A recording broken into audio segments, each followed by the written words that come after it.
अस्सलामुअलैकुम। काजी forex tips channel में खुश आमदीद।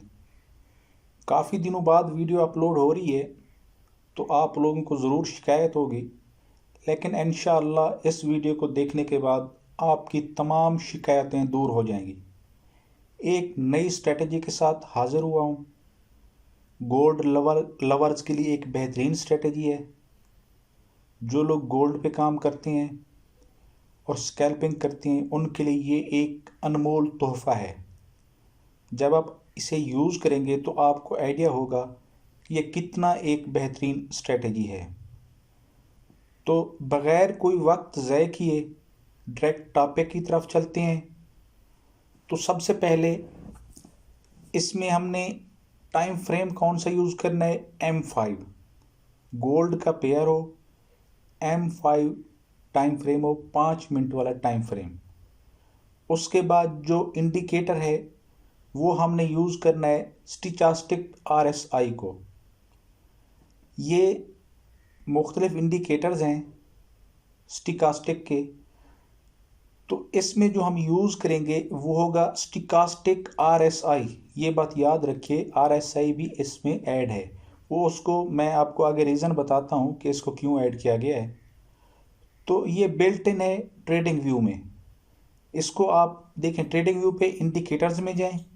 इंडिकेटर्स में जाके जैसे ही आप STO लिखेंगे ये टॉप ऑफ द लिस्ट आ जाएगी। इसको हमने अप्लाई कर देना है चार्ट पे, स्टोचैस्टिक RSI को। इसकी सेटिंग हमने डिफ़ॉल्ट रखनी है। मैं आपको सेटिंग भी इसकी दिखा देता हूँ। देखिए इनपुट में K3 D3 RSI की जो लेंथ है वो 14 और स्टोचैस्टिक की जो लेंथ है वो भी 14। ये डिफ़ॉल्ट सेटिंग रखने के बाद आपने इसको ओके कर देना है। अब इसमें जो हमारा इंडिकेटर है इसमें दो चीज़ें यूज़ हो रही हैं, एक RSI है और एक स्टोचैस्टिक है। RSI एक लैगिंग इंडिकेटर है जो आपको लेट सिग्नल देता है, मार्केट मूव करने के बाद सिग्नल देता है। और जो स्टोचैस्टिक है ये एक लीडिंग इंडिकेटर है जो मार्केट के मूव से पहले आपको इंडिकेशन देता है कि मार्केट अब इस साइड पे मूव कर सकती है। तो इसलिए इन दोनों को कंबाइन करके एक स्ट्रेटजी बनाई है मैंने रेगुलर डाइवर्जेंस की।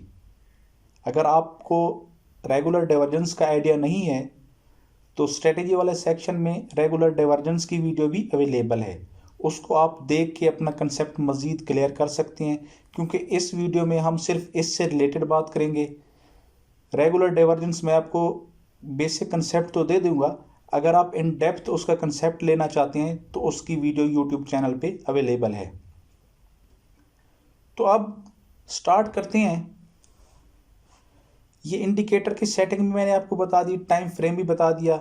एक और बात भी जहन में रख लें, आपने इसको पाकिस्तानी वक्त के मुताबिक सुबह 12 बजे से रात 9 बजे तक, या दूसरे लफ्ज़ों में मैं आपको यूँ बता दूँ, जब लंदन सेशन ओपन होता है उस वक्त से लेके न्यूयॉर्क सेशन के पहले 3 घंटे यानी कि 9 बजे तक, तो इसको हम सिर्फ 9 घंटे में ही ट्रेड करेंगे। क्योंकि जब मार्केट में तेज़ी होती है ये स्ट्रेटजी तब वर्क करती है।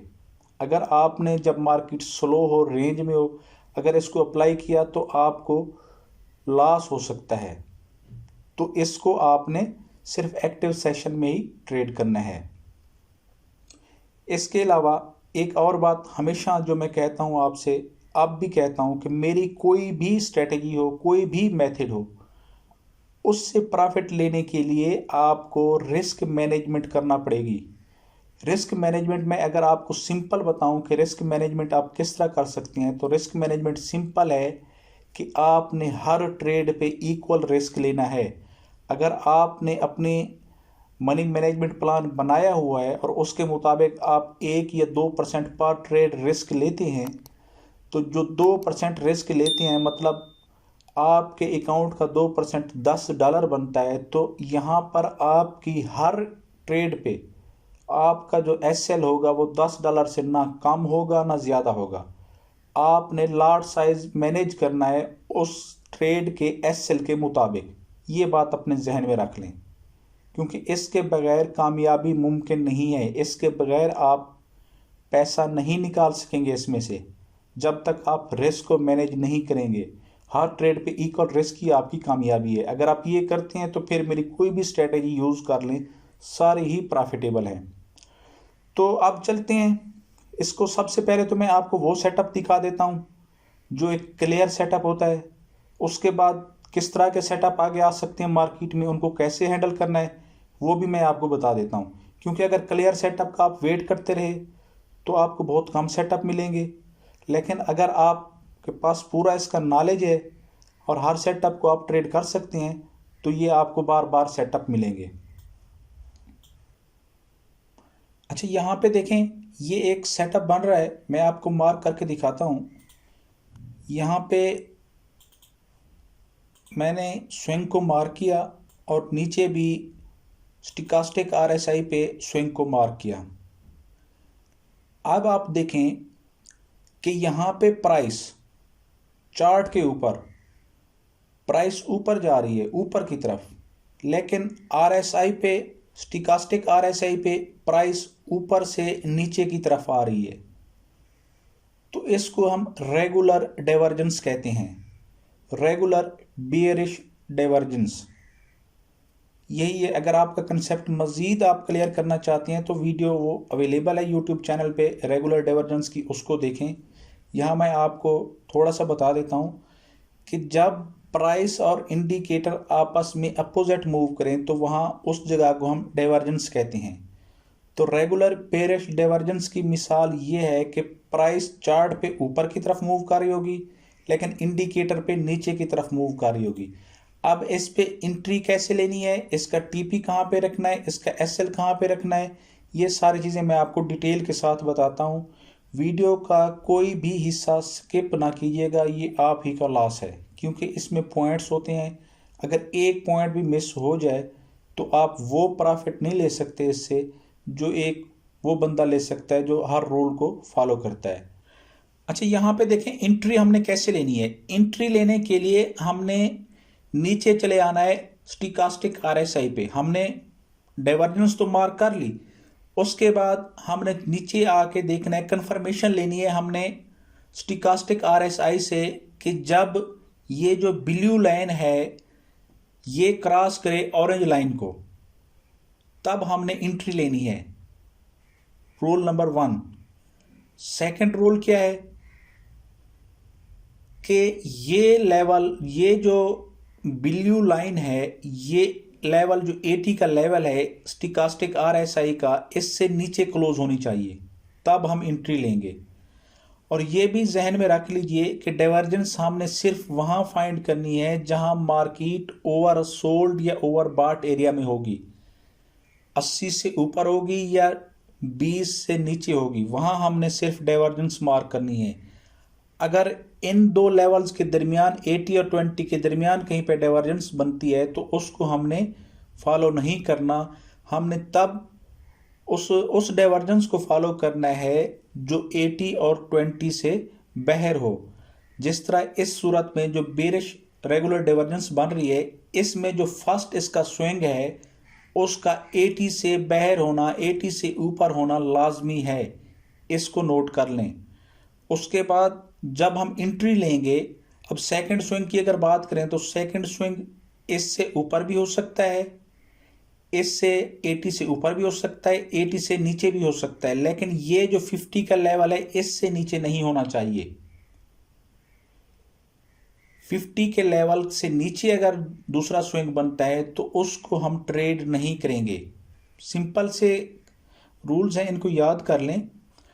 देखिए, यहाँ से सबसे पहले इसका फर्स्ट स्विंग का ओवर सोल्ड एरिया में या ओवर बॉट एरिया में होना लाजमी है, यानी कि 80 या 80 से ऊपर होना चाहिए या 20 से नीचे होना चाहिए। दूसरी बात, जब सेकंड उसका स्विंग बने, अगर वो इससे ऊपर है, 80 से ऊपर है, तो हम वेट करेंगे कि ये जो ब्लू कैंड अपना ब्लू जो लाइन है इसकी, ये 80 से नीचे आए, 80 से नीचे क्लोज हो, तब हमने एंट्री लेनी है उस कैंडल की क्लोजिंग के बाद। यहाँ इस सूरत में अगर हम देखें, मैं शॉर्ट पोजीशन, क्योंकि बेरिश डाइवर्जेंस है, देखें यहाँ पे क्रॉस ओवर यहाँ पे हुआ, इस कैंडल पे, और ये 80 से नीचे भी था, तो मैंने यहाँ से एंट्री ले ली सेल की। अब इसका एस एल कहाँ पे रखना है? देखें, एस एल रखने का इसका सिंपल तरीका है। एस एल हम रखेंगे जो इन दो स्विंग्स के दरमियान हाईएस्ट पॉइंट होगा। बेरिश डाइवर्जेंस की सूरत में हाईएस्ट पॉइंट और बुलिश डाइवर्जेंस की सूरत में लोएस्ट पॉइंट।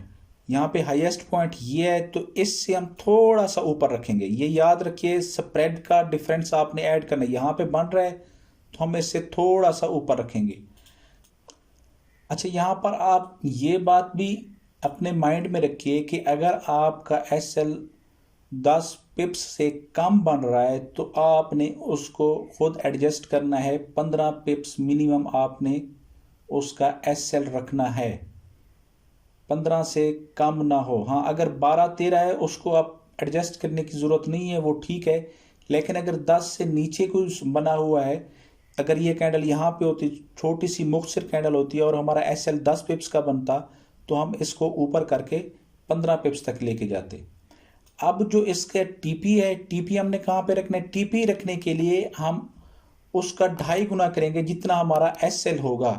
हमारा एस एल बन रहा है 20 पिप्स का, तो हम जो टीपी है वो इसका रखेंगे 2.50 पे। यहाँ पे देखें, ये 2.53 आ गया। 2.50 पे आपने ये एडजस्ट करके इसको रख देना है। यहाँ पे देखें, आसानी के साथ हमारा टीपी हिट हुआ, जो कि तकरीबन 52 पिप्स बनते थे। यानी कि अगर आप 0.01 की लाट लगाएं तो भी आप $5 इसमें से अर्न कर सकते थे इस मुख्तसर से अरसे में। अभी ये तो था एक सिंपल सा सेटअप, ये मैंने आपको एक सिंपल सा बता दिया। अब जो जो इसमें कॉम्प्लिकेशंस आ सकती हैं वो भी मैं आपको बताता हूँ कि किस तरह के सेटअप को आपने किस तरह हैंडल करना है। अब यहाँ पे देखें, ये एक सेटअप मैंने मार्क किया हुआ है। अब अगर इस पे आप गौर करें तो ये स्विंग बनता था, उसके बाद ये स्विंग बना, लेकिन इधर कोई स्विंग नहीं है इस जगह पे। तो ऐसी सूरत में हम इधर भी स्विंग का वेट करेंगे। प्राइस पे भी स्विंग होना चाहिए, इस पे भी स्विंग होना चाहिए। अब ये प्राइस पे ये इसको हम एक स्विंग कंसीडर करेंगे क्योंकि यहाँ पे नीचे कोई स्विंग नहीं है, तो इसको हम सिंगल स्विंग कंसीडर करेंगे और यहाँ से हम डाइवर्जेंस मार्क करेंगे।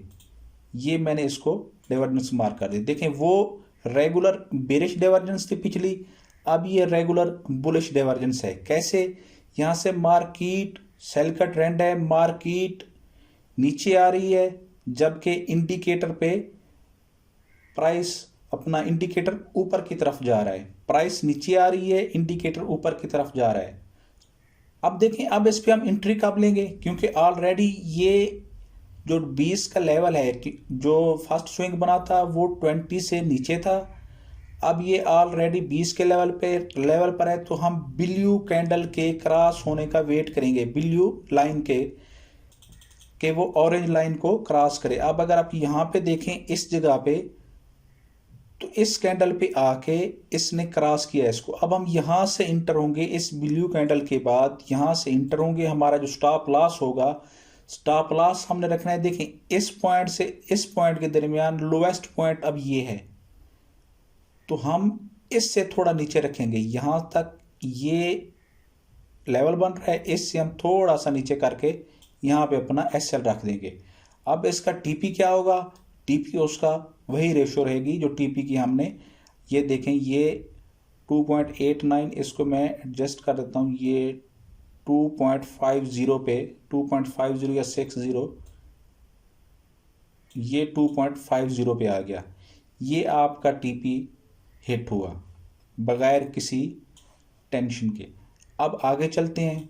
अब इस जगह पे आप देखें, यहाँ पे मिडल में एक स्विंग है, लेकिन अगर हम इसको मार्क करते हैं तो ये प्राइस भी ऊपर की तरफ जा रही है और RSI अपना स्टिकास्टिक RSI भी ऊपर की तरफ जा रही है, तो ये हमारा स्विंग कंसीडर नहीं होगा। लेकिन उसके बाद जो स्विंग बना, अगर हम इसको मेजर स्विंग की बात करें कि M5 पे आपने मेजर स्विंग कैसे देखनी है, देखें ये लास्ट लो है, ये लास्ट हाई है। इसके ऊपर अगर बनता वो मेजर स्विंग होता, हाई होता, इसके नीचे जो बनेगा वो होगा हाई। ये बनाए इसके सेंटर में, तो इसको हम कंसीडर नहीं करेंगे, ये मेजर स्विंग नहीं है। अगर मेजर स्विंग का कंसेप्ट आपका क्लियर नहीं है तो वो एडवांस के लेक्चर में मेजर स्विंग की वीडियो पड़ी हुई है, उसको देख लें। तो इसको हम कैसे ट्रेड करेंगे, इसका ये है कि अब हम नेक्स्ट स्विंग का वेट करना है। जो नेक्स्ट स्विंग बना उस पे डाइवर्जेंस थी, ये यहाँ पे, ये यहाँ पे, ये ओवरसोल्ड एरिया में था, 20 से नीचे था स्विंग। उसके बाद जो बना ये ऑलमोस्ट 20 पे बना, तो यहाँ पे क्लियर डाइवर्जेंस थी। तो हम यहाँ से इंटर होंगे इस कैंडल के बाद, जहाँ पे क्रॉस ओवर होता है। देखें क्रॉस ओवर हो रहा है हमारा इस कैंडल पे, तो इस कैंडल के बाद हम, इस कैंडल की क्लोजिंग के बाद हम मार्केट में इंटर होंगे। क्योंकि यहाँ पे क्रॉस ओवर अगर आप नीचे देखें तो इस जगह पे जो है ना क्रॉस ओवर हुआ है, जो सेल के ऊपर कैंडल बनी हुई है, क्रॉस ओवर हुआ। उसके बाद हमने एंट्री ली, स्टॉप लॉस लोएस्ट पॉइंट पे रखा और टीपीएस का 2.5 रखा, तो वो आसानी के साथ हिट हुआ। आगे चलते हैं। उसके फौरन बाद बेरिश डाइवर्जेंस का, रेगुलर बेरिश डाइवर्जेंस का सेटअप बना। अच्छा यहाँ पे देखें, मैं जूम इन कर देता हूँ ताकि आपको क्लियर नज़र आए। अब देखें यहाँ पे डाइवर्जेंस बनी है, यहाँ पे इक्वल लेवल भी हैं। अब जिस कैंडल ने इस लेवल को टच किया, ये जो 80 का लेवल था, अब वो आपके सामने है, वो ये कैंडल है, इसने टच किया इसके 80 के लेवल को। अगर हम इसको कंसीडर करते हैं तो हमारा एसएल हिट होगा। अगर हम इसको कंसीडर करते हैं तो उसके बाद अगर हम एंट्री लेते हैं इस कैंडल के बाद, तो हमारा इजीली जो है ना टीपी वो हिट होगा। अभी मज़ीद आगे चलते हैं। देखें उसके फ़ौरन बाद एक और सेटअप बना। यहाँ पे देखें, यहाँ पे रेगुलर डाइवर्जेंस है, बुलिश डाइवर्जेंस बन रही है और स्टिकास्टिक आरएसए पे इक्वल लेवल है, ओवरसोल्ड एरिया में है। अब यहाँ पे ये डाइवर्जेंस हमारी बन रही है यहाँ पे। अब इस जगह को देखें, लेकिन हम एंट्री कब लेंगे, जब ये 20 से ऊपर जाएगी। अब यहाँ पे क्रॉस ओवर भी हो गया इसका, लेकिन हम इंटर नहीं होंगे इस कैंडल पे, हम इंटर नहीं होंगे। हम इसको 20 की रेंज में दाखिल होने का वेट करेंगे। जैसे ही इस कैंडल पे आके देखें आप, इस जगह पे जैसे ही ये मार्केट 20 के लेवल में, 20 की रेंज में इंटर हुई, हमने इस जो बेरिश कैंडल बनी हुई है, इसके बाद हम यहाँ से इंटर हो जाएंगे मार्केट में। यहाँ से इस कैंडल को देखें, ये इसने इस लेवल को टच किया, इसके अंदर दाखिल हुई। यहाँ से हमने एंट्री ली, हमारा एसएल लोएस्ट पॉइंट पे जो ये बन रहा था हम यहाँ पे रखेंगे। क्योंकि ये बन रहा है कोई 4 पिप्स का एसएल, तो हम इसको 15 पिप्स से पिक के करेंगे, क्योंकि 15 हमारा रिकमेंडेड है। यहाँ पे हमने इसको एसएल रखा और इसका टीपी जो है हम 2.50 यूज़ करेंगे और ये टीपी हिट हुआ। उसके फ़ौरन बाद देखें यहाँ पे सेटअप बना। अब यहाँ पे ऑलरेडी मार्केट एक स्विंग इसका यहाँ पे बना, एक यहाँ पे बना, ऑलरेडी 80 के नीचे था, तो हमने इस कैंडल के बाद एंट्री ले सकते हैं। यहाँ पे क्रॉस ओवर, इसके बाद भी क्रॉस ओवर हुआ है, यहाँ पे आप एंट्री ले सकते हैं, यहाँ पे भी आप एंट्री ले सकते हैं। दोनों सूरतों में आपका टीपी हिट होगा। यहाँ पे देखें क्योंकि ये मार्केट ऑलरेडी मूव कर चुकी है, लेकिन जब हम लाइव मार्केट में होते हैं तो यहाँ पे देखें, यहाँ पे स्विंग बना, डाइवर्जेंस नहीं थी। उसके बाद ऊपर यहाँ पे एक स्विंग बना, यहाँ पे डाइवर्जेंस तो थी, लाइट सी डाइवर्जेंस थी, लेकिन मार्केट ने यहाँ पे 80 के लेवल से नीचे नहीं आई, 80 के लेवल के ऊपर ऊपर ही रही। तो ये हमने एंट्री नहीं ली, जिसकी वजह से हमारा एसएल होने से बच गया। उसके बाद यहाँ पे देखें, इस जगह पे यहाँ पे रेगुलर डाइवर्जेंस बनी और यहाँ पे मार्केट ने स्टिकास्टिक आरएसआई पे भी डाइवर्जेंस बनाई, लाइट सी डाइवर्जेंस है। उसके बाद हम वेट करेंगे कि ब्लू ऑरेंज लाइन को क्रॉस करे, उसने इस कैंडल पे आके क्रॉस किया, उसके बाद हमने एंट्री ली, हमारा SL इसका हाईएस्ट पॉइंट हुआ और उसके बाद हमारा TP हुआ। अब इस जगह पे एक और जगह पे देख लें आप, यहाँ पे देख लें आप, देखें यहाँ पे जो मसला ये है कि यहाँ पे अगर आप लाइव मार्केट चल रही होती, मैं मानता हूँ कि वहाँ पे बंदा कंफ्यूज भी होता है, तो आपने इस स्विंग को कंसीडर करना था। क्यों? क्योंकि ये यहाँ से मैं आपको मार्क करके दिखा देता हूँ। देखें यहाँ पे जब मार्केट पहुँचती है आप समझते कि ये वाकई डाइवर्जेंस है, क्योंकि यहाँ पे भी डाइवर्जेंस बन रही थी। अगर आप ये एंट्री लेते तो आपका SL हिट हो जाता।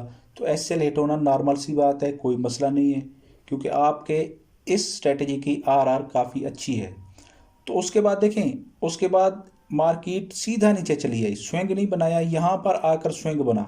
तो अब हम यहाँ पे लगा के देखते हैं कि ये जब ये कैंडल बन गई तो हमारा स्विंग कन्फर्म हो गया, ये बाई की कैंडल, ब्लू कैंडल। अब हम यहाँ पे नीचे लगा के देखते हैं, भाई यहाँ पे देखें डाइवर्जेंस है, यहाँ पे भी डाइवर्जेंस है, यहाँ पे भी क्लियर डाइवर्जेंस है। एक तो यहाँ पर तो हमारा SL हिट हो गया था। अब यहाँ पे जब हमने क्लियर डाइवर्जेंस देखी तो इसके बाद हम यहाँ पर इंटर हुए, अपना SL रखा और TP आपके सामने ये 2.5 की रेशो से हिट हुआ। एक हमारा SL हिट हो गया था, कोई मसला नहीं, SL तो इसमें हिट होते रहेंगे। तो ये तो थी हमारी स्ट्रेटजी, ये बात जहन में रखिएगा। रिस्क रिवार्ड रेशो को लाजमी मेंटेन रखना है और रिस्क ऑन एवरी ट्रेड आपने मेंटेन रखना है, इक्वल रिस्क। तो इसके साथ अगर आपको कोई किसी किस्म का कोई सवाल हो, आपको कोई चीज़ समझ ना आई हो, आप मुझसे व्हाट्सएप पर रब्ता करें, आप मुझसे फेसबुक ग्रुप पर रब्ता करें, आप मुझसे टेलीग्राम पर रब्ता करें। इंशाल्लाह मैं आपको रिप्लाई करने की भरपूर कोशिश करूँगा और आपका जो भी सवाल होगा उसको जवाब, आपको उसका सलूशन दूंगा। अपनी दुआओं में याद रखिए, इसको वीडियो को एक बार फिर देख लीजिए, बार बार देखने से आपका कंसेप्ट मज़ीद क्लियर होगा। अपनी दुआओं में याद रखिए। Thank you. अल्लाह हाफिज़।